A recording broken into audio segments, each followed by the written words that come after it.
Temple, اور یہاں پر اس کی انیشیشن ہو رہی ہے. آپ دیکھیں گے جو نئے جو پریسٹ ہیں نا, بدھسٹ منک, یہ آ رہے ہیں, یہ اپنا وہ مطلب ان کو ہار پہنایا جائے گا, پوری ایک سیریمنی ہوتی ہے, اور پھر وہ کہتے ہیں کہ جی میں اپنی پوری زندگی نا صرف بدھا کے نقش قدم پر ہی چلوں گا. تو یہ روبوٹ بھائی بھی یہ کہہ رہے ہیں. اب ظاہر ہے اس کے اندر کوئی شیطانی چپ کسی نے ڈال دی تو وہ ایک الگ بات ہے. لیکن یہ چیزیں ابھی ان پروسیس ہے.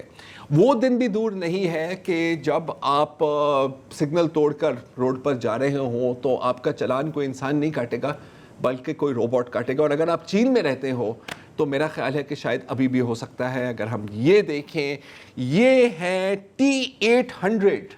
آپ نے ٹرمینیٹر دیکھی ہے وہ سب کبھی؟ ٹرمینیٹر دیکھی ہے نا, تو وہ تھا T-1000. ٹھیک ہے, یہ ہے T-800. نام بھی کتنا خطرناک رکھا ہے بھائی کا. اور یہ چائنا کا پہلا AI پاورڈ روبوٹ پولیس والا ہے. تو یہ کیا کر سکتا ہے کہ اپنی پوری انوائرمنٹ بھی دیکھ سکتا ہے. اگر آپ نے اس کے ساتھ بہت پنگا کیا تو یہ زور سے آپ کو کوٹے گا, کوٹ سکتا ہے. اس کے اندر اگر آپ پولیس بروٹیلٹی کا پیچ اپڈیٹ کر دیں تو پھر یہاں نہیں آنا چاہیے یار. یہ نہیں, یہاں تو میرا خیال ہے کہ نہ ہی آئے. تو یہاں پر اگر یہ آیا نا باس, تو اگلے روز نا اس کے پرزے آپ کو شیر شاہ میں مل رہے ہوں گے. وہ ایک الگ بات ہے. لیکن ایک چیز جو بالکل ممکن ہے وہ یہ ہے کہ وہ دن دور نہیں ہے کہ یہ جو کیوٹ سے روبوٹس ہوتے ہیں نا, یہ آپ کا ہمارا شکار کر رہے ہوں گے. اور اس میں نمبر 1 کنٹری کون ہے؟ چین. یہ دیکھیں چائنا کے روبوٹ وولز, یہ آپ نے پہلے دیکھا ہوگا نا, پہلے بڑے کیوٹ تھے. یہ دیکھو کتنا کیوٹ کتا جا رہا ہے. اب اس کے اوپر اگر آپ نے 2 بندوقیں لگا دی جو ایسے کیا ہے, یہ آپ دیکھیں. Now it is fully armed. اور بیسٹ پارٹ ہے کہ کیونکہ یہ نیٹورکڈ ہیں تو یہ کوآپریٹ بھی کرتے ہیں. تو نہ یہ تھکتے ہیں نہ یہ رکتے ہیں, اور نہ ہی ان کا ایز سچ کوئی توڑ ہے. اگین یہ دیکھو 2 مشین گنیں سائڈ پر. اب یہ سب کچھ ہے تو انتہائی خوفناک. اور سب سے زیادہ خوفناک بات میرے لیے اس میں یہ ہے کہ یہ جتنی بھی ڈیولپمنٹس ہوئی ہیں یہ صرف پچھلی 1 یا 1.5 دہائیوں میں ہوئی ہیں. 1966 اور 1972 میں جو پہلا آپ سمجھے کہ پروگرامڈ روبوٹ ایجاد کیا گیا تھا وہ یہ تھا, اور پیار سے اس کا نام رکھا تھا شیکی, کیونکہ یہ چلتے ہوئے ہلتا تھا اور پھر گر جاتا تھا. Within the last 60 years ہم شیکی سے کہاں پہنچ گئے؟ اب ہم خود شیک کر رہے ہیں, ہم خود شیک کر رہے ہیں. Anyway, I mean I'm hoping کہ فیوچر کی روبوٹ وارز میں نہ دیکھوں تو بہتر ہی ہوگا. اسی لیے انسان کے بارے میں کہتے ہیں کہ واحد سوشل اینیمل ہے جو اپنے پاؤں پہ کلہاڑی مارنے کا ایکسپرٹ ہے. یہ بھی اور ہم اپنی آنکھوں سے دیکھ رہے ہیں. سر اجازت دیجیے, خدا حافظ.